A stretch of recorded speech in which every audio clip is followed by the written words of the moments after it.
Olá a todos, bem-vindos à parte 3 da aula 4 do curso de Dispositivos e Sistemas Fotovoltaicos. Nessa parte 3 eu vou discutir sobre semicondutores intrínsecos e extrínsecos, a famosa dopagem, né? Bom, semicondutor intrínseco basicamente é um sinônimo de um semicondutor puro, aquele onde não tem impurezas introduzidas intencionalmente.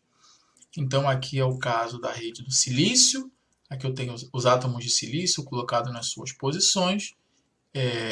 Aqui está o diagrama de bandas, como nós já conversamos, banda de valência, banda de condução, energia de Fermi e o gap de energia gap de energia representativo aqui.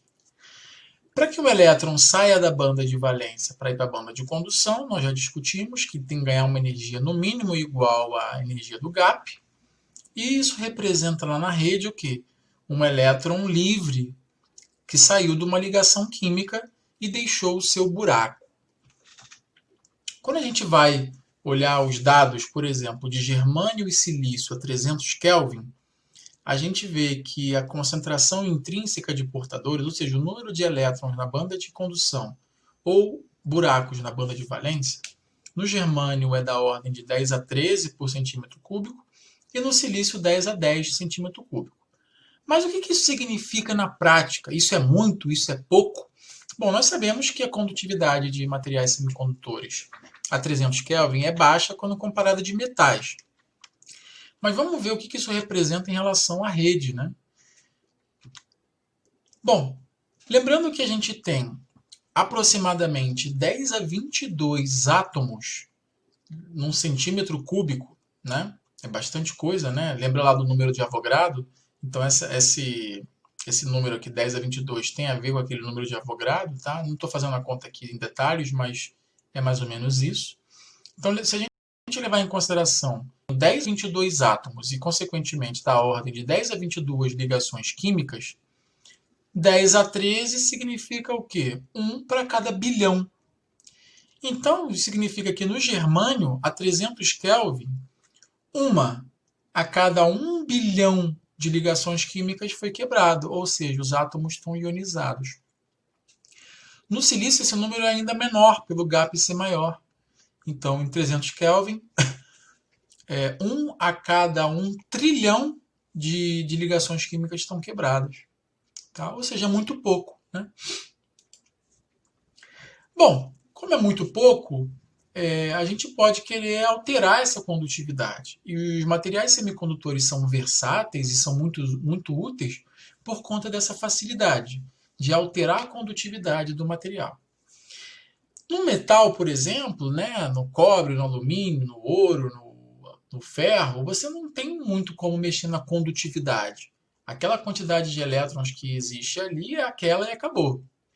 Mas no material semicondutor a gente sabe que não, que isso é um pouco diferente. E a gente vai ver como é possível que a gente faça isso com a dopagem.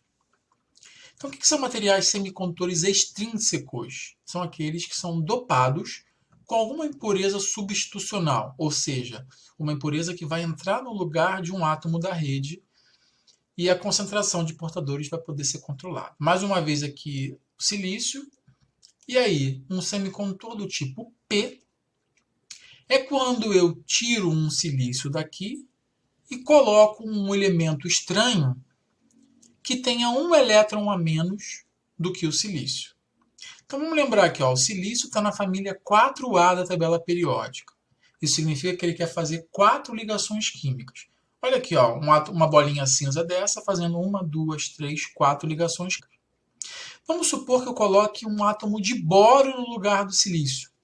É claro que isso não é feito assim, né? Eu pego uma pinça, é claro que não, porque o átomo é muito pequeno. A gente vai discutir formas de fazer de dopar o material depois. Aqui estou pensando num experimento hipotético. Quando o átomo de boro entra no lugar do silício, ele tem um elétron a menos, ele só tem 3 elétrons na camada de valência. Isso significa que ele não consegue fazer as 4 ligações, ó. Fica uma ligação faltando. E o que é uma ligação faltando que nós já conversamos? Um buraco. Então, dopantes que a gente chama de dopantes aceitadores, que são esses com elétrons a menos, eles dopam um semicondutor do tipo P. Porque tipo P, P de positivo, ele insere uma carga positiva no sistema. Bom, quando a gente vai olhar isso no diagrama de energias, o que acontece é o seguinte, lembra banda de valência, banda de condução, né?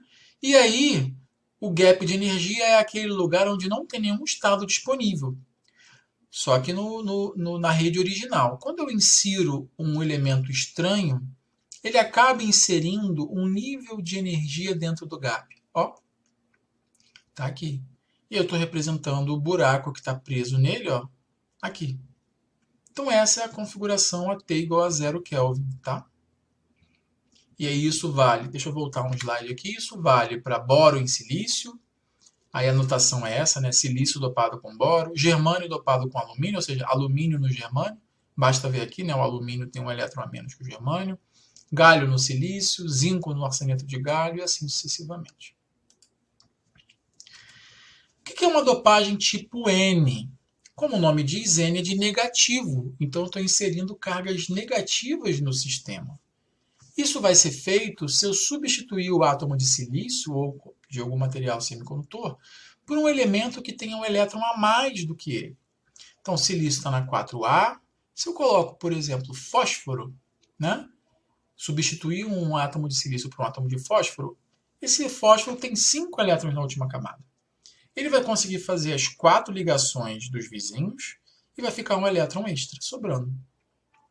Esse elétron, quando ele é ionizado e vai para a rede, ele entra com um elétron livre e por isso eu consigo controlar a condutividade do material. Então isso vai acontecer com fósforo em silício, arsênio em germânio, arsênio em silício e silício em arseneto de galho. No diagrama de energias, um átomo doador, que ele está doando esse elétron para a rede, ele entra com um nível de energia próximo da banda de condução, e aqui está representado o elétron que está preso nele, a T igual a 0 Kelvin. Bom, vamos mais uma vez estimar, né? Mas, Daniel, quantos átomos são substituídos num dispositivo tradicional? Né? É muita coisa? É pouca coisa? Então tá aqui, ó. Aqui, para eu saber essa relação, né, eu pego o número de impurezas e divido pela quantidade de átomos da rede, que a gente já discutiu, que é da ordem de 10 a 22 por centímetro cúbico. Bom, níveis típicos de impureza em dispositivos estão desde 10 a 13, muito baixo. Bom, tem uma dopagem residual talvez de 10 a 15 por centímetro cúbico, até 10 a 17 por centímetro cúbico. Então, fazendo essa razão, a gente vai ver que o número de átomos substituídos está da ordem de 1 por bilhão ou 10 por milhão. 10 partes por milhão, 1 parte por bilhão. É muito pouco, né? Isso aqui geralmente em camadas internas do dispositivo. Para contatos elétricos, os materiais semicondutores que fazem contato diretamente com metal, eu tenho aqui o nível de dopagem típico é 10 a 19 e 10 a 20, tá? E aí sob 10 a 22, ainda assim, mesmo sendo uma dopagem muito alta, é 1 para cada 1000, ou até 10 a 20, que é bem grande, 1 para cada 100, tá? Então é isso. É claro que não existe dopagem com 10 a 22, por exemplo, né? Você não tem como substituir tudo, senão você não tem mais a rede original. Então, são mais ou menos esses os níveis de dopagem encontrados em dispositivos. Bom, processo de dopagem. Os mais comuns são esses que estão aqui, ó. A difusão, a implantação iônica e a epitaxia. A difusão é o processo mais realizado, né, na indústria, principalmente células solares de silício, né? Então, o que você quer fazer na difusão? Você tem o seu silício aqui puro, você vai passar um gás contendo, ou um líquido, aí tem várias técnicas, né? Um líquido ou um gás contendo o elemento que você quer usar como dopante, por exemplo, aqui o fósforo, ó. E aí você deixa o seu substrato aquecido a uma temperatura altíssima. O que vai acontecer? Esses átomos aqui vão adsorver, o radical aqui geralmente vai ser jogado fora, e o fósforo, então, ou jogado dentro, né? E aí isso vai causar defeito, mas o fósforo, que é o principal aqui, ele vai difundir, porque vai ter uma certa afinidade com o substrato por estar quente, e ele vai penetrar, né, vai difundir no material semicondutor. Se você faz isso, por exemplo, colocando uma máscara, um um material ali rígido, né, que não permite com que esses gases tenham contato com o semicondutor, você dopa o seu semicondutor localmente. Então aqui, ó, essa área achurada está representando a área dopada.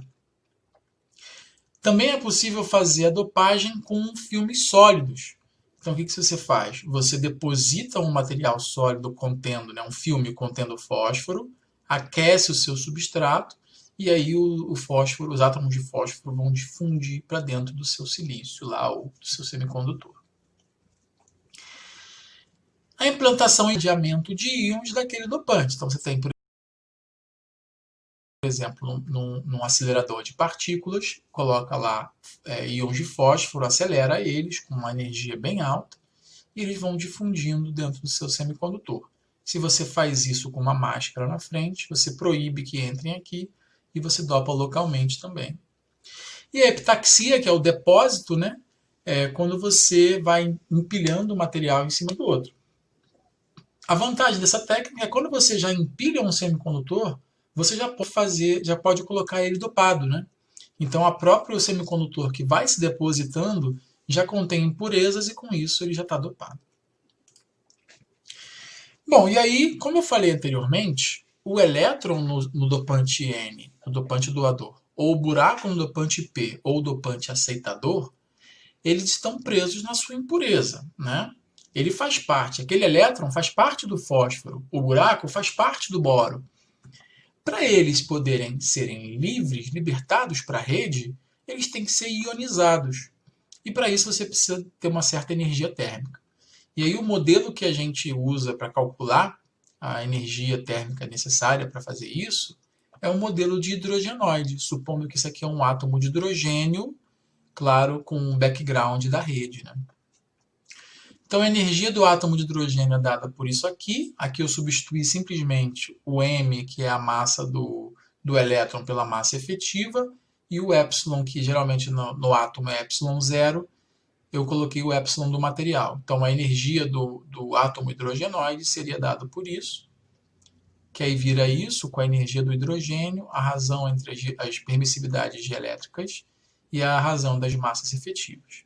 E aí só dando um exemplo aqui, para silício, por exemplo, isso vai ser bem pequenininho, ó, da ordem de 20 milielectronvolts. Isso significa que a temperatura ambiente, geralmente, todas as impurezas estão ionizadas. Tá? Bom, e aí existem muitos elementos químicos, né? Como saber qual que dopa que tipo de semicondutor? É claro que aquilo que a gente falou da tabela periódica vale, é uma regra, mas nem sempre é tão simples de pensar qual material tem mais ou menos elétrons do que o outro na camada de valência. E aí tem tabelas, tá? Então aqui, por exemplo, tem germânio, e também para saber qual a energia necessária, né, da ionização. Aqui tem um gráfico para germânio, e aqui, ó, os diferentes elementos como dopam. Ó. O lítio dopa o germânio com uma energia de ionização de 0,093 eletronvolts. Aqui dopa tipo N, né, porque está perto da banda de condução. O fósforo dopa tipo N com 0,12 eletronvolts. Arsênio, telúrio, selênio e por aí vai. Aqui embaixo tem os dopantes tipo P. Boro, alumínio, titânio, galho, índio, berílio, zinco. E percebam que existem elementos que substituem e formam níveis de energia no meio do gap. Esses elementos químicos, na verdade, eles mais atrapalham do que ajudam. Esses aqui, eles são impurezas boas, né? No sentido de que você controla a condutividade com eles. Esses aqui, eles já servem como armadilhas para o seu semicondutor, ou seja, dificultam a condução de portadores. Aqui para silício, tá lá na aula, esses slides estão lá. Mais uma vez, lítio, antimônio, fósforo, arsênio, bismuto, telúrio como dopantes tipo N, boro, alumínio, galho, índio como dopantes tipo P, e aí tem um bando de outros elementos químicos aqui. Às vezes alguns entram com vários níveis de energia no meio do gap, e por aí vai. E esses vários níveis também tem a ver com o modelo hidrogenoide. Tá? Arseneto de galho, como é um semicondutor composto, não é tão fácil de olhar assim na tabela periódica, né? Silício, germânio dopam o arsenito de galho tipo N, telúrio, selênio, enxofre. E carbono, berílio, zinco. Carbono e zinco geralmente dopam do tipo P. Tá? Muito bem. Uma vez que você colocou agora dopantes, a sua concentração de portadores não vai ser simplesmente dada por aquelas expressões que a gente viu na aula passada. Agora a gente tem que levar em consideração esses portadores extras que entram no seu dispositivo. Né? Bom, então aqui vamos considerar, né, que a temperatura ambiente, todas as impurezas estão ionizadas, tá? A concentração de portadores para elétrons e buracos continua sendo dada por aquela equação que a gente já discutiu na aula passada, porém a gente espera um acréscimo por conta dos dopantes. Bom, e aí a gente precisa falar um pouco de energia de Fermi, né? Bom, a T igual a zero, né? A gente já discutiu que as impurezas não estão ionizadas, os elétrons dos doadores estão no seu nível, os buracos dos aceitadores estão no seu nível, e a energia de Fermi está num nível próximo, né, ao nível de ocupação, né? Então aqui foi levemente alterada para cima, né, por conta de terem esses buracos extras, e aqui foi levemente alterada também pelo fato de você ter esses elétrons extras. Quando você aumenta a temperatura, o que vai acontecer? Né? E também você vai ter agora os buracos extras.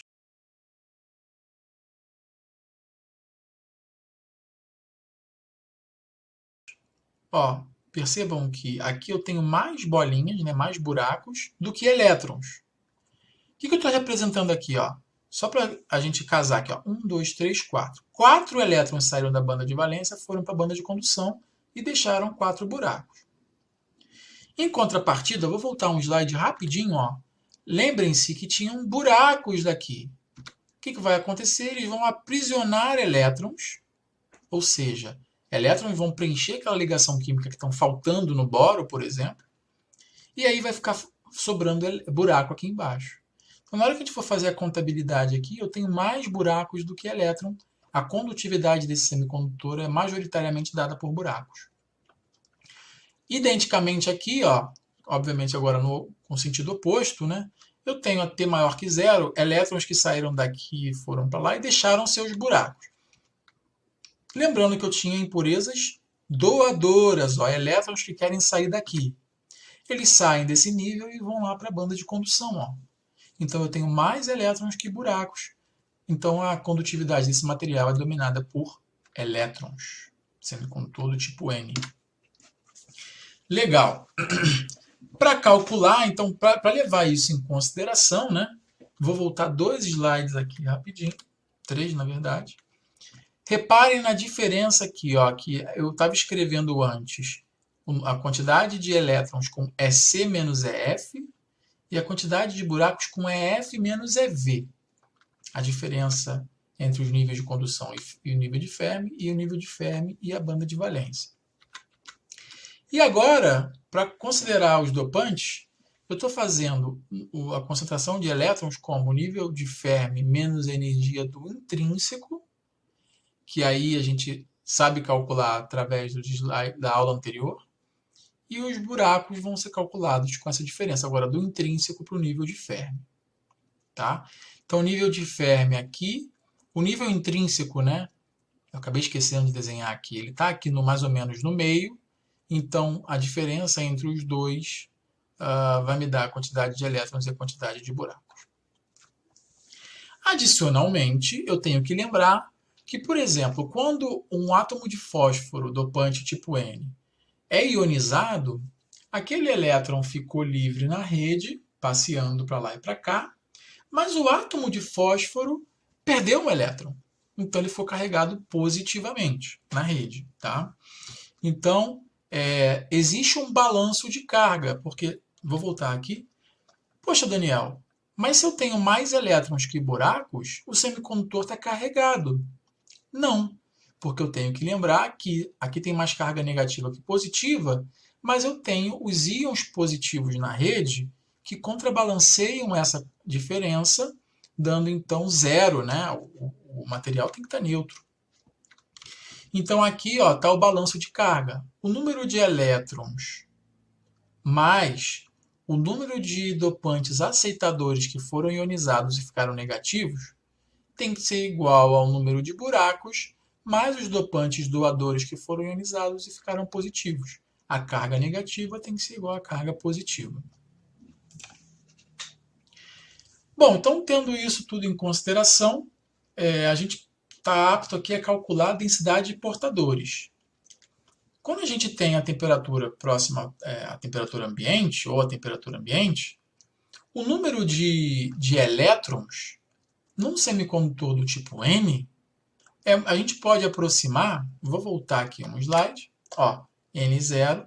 Se eu considerar então que eu tenho muito dopante tipo N e quase nenhum tipo P, se eu dopei intencionalmente tipo N, geralmente não tem tipo P, ou se tem é porque ficou alguma coisa, um resíduo do processo de produção. Então eu posso ignorar aqui o Na comparado com o Nd, e o número de buracos então também vai ser muito pequeno comparado ao número de elétrons. Então N0 é aproximadamente Nd+. E aí, como todos estão ionizados, Nd. E qual é o número de buracos, Daniel? O número de buracos, pela lei de ação das massas, lembra? N vezes P é Ni ao quadrado. Então P é Ni ao quadrado sobre N. E N é Nd. Então é assim que a gente calcula, geralmente com um semicondutor dopado, o número de elétrons na banda de condução e buracos na banda de valência. E o inverso para a quantidade de buracos na banda. Aqui eu troquei, né? Tinha que ser P0. Quantidade de buracos na banda de valência é aproximadamente igual à quantidade de dopantes, aceitadores, e a quantidade de elétrons na banda de condução é dada pelo inverso da lei de ação das massas. E a energia de Fermi pode ser calculada daquela forma. Vou passar um pouco mais rápido aqui, que isso... Bom, isso é importante, né? Muito importante. A energia de Fermi, então, num semicondutor do tipo N, é dado pela energia de condução menos, aqui tudo que está em cima, né, é o que está em cima, menos uma quantidade que depende da relação entre a densidade intrínseca de estados na banda de condução e a densidade de dopantes. Então, fazendo essa conta aqui, a gente vai ver o quanto a energia de Fermi está abaixo do nível de condução, ou, levando em conta agora a parte de baixo, né, a energia de Fermi do tipo P é igual à energia de Fermi da valência mais uma certa quantidade. Ou eu posso escrever isso como função da energia do intrínseco. E para finalizar, então, agora vem um conjunto de slides para explicar o comportamento térmico. Então, aqui, para entender, é a quantidade de elétrons na banda de condução, tá? Em função da temperatura, essa curva aqui preta. E aí percebam que ele cresce, depois ele fica constante, e depois volta a crescer de novo. E aí, só para a gente contextualizar, isso aqui seria uma barra de silício dopado com 10 a 15 átomos de fósforo por centímetro cúbico. Vamos entender por que isso acontece. Vamos lá, T igual a zero, gente, não tem elétron nenhum na banda de condução, como a gente sabe. Só que à medida que eu vou aumentando a temperatura, acontecem dois fenômenos, né? Então a 0 Kelvin está tudo quieto aqui, ó. Nenhum elétron foi promovido e as impurezas estão todas cheias. Numa temperatura baixa, eu vou ter dois fenômenos acontecendo. Tanto o elétron saindo da banda de condução, da banda de valência para a banda de condução, como, olha, os dopantes perdendo seus elétrons. Isso vai contribuir para essa curva subir. Vai chegar uma temperatura moderada aqui, né, que nesse caso aqui é da ordem, a partir de uns 200, uns 150 Kelvin, que todas as impurezas foram ionizadas. E aí lembra, eram 10 a 15, olha quanto deu aqui, ó, N igual a Nd, 10 a 15. E olha que interessante, o semicondutor fica com uma condutividade constante para um intervalo de temperaturas enorme. Ó. Ah, professor, mas e esses elétrons que estão contribuindo? Estão, mas é muito pouco comparado com a quantidade de dopantes ionizados. Só que aí, a partir de uma determinada temperatura, essa quantidade aqui já é razoável, né? E aí ele passa a subir de novo. Então aqui eu tenho o regime de impurezas totalmente ionizadas e o regime intrínseco, né? Que ele volta a se comportar como, quer dizer, ele sempre tem o comportamento do intrínseco, mas o comportamento do intrínseco sobressai ao extrínseco para temperaturas muito altas. E aqui eu gostaria de ressaltar, né, a utilidade do material semicondutor para dispositivos quaisquer. Porque esse platô ele pode ser escolhido, né, o nível, a altura dele. Porque aqui eu dopei com 10 a 15 por centímetro cúbico. Mas se eu dopasse 10 a 16, o nível ia ser 10 a 16. Se eu dopasse com 10 a 14, ia ser 10 a 14. Então eu consigo, num semicondutor, controlar sua condutividade pela dopagem. Coisa que não pode ser feita facilmente com outros materiais. Bom, e é isso, gente, que eu tinha para falar. E na parte 4, a gente vai falar um pouco sobre a corrente em materiais semicondutores e recombinação de portadores. Um abraço e até lá.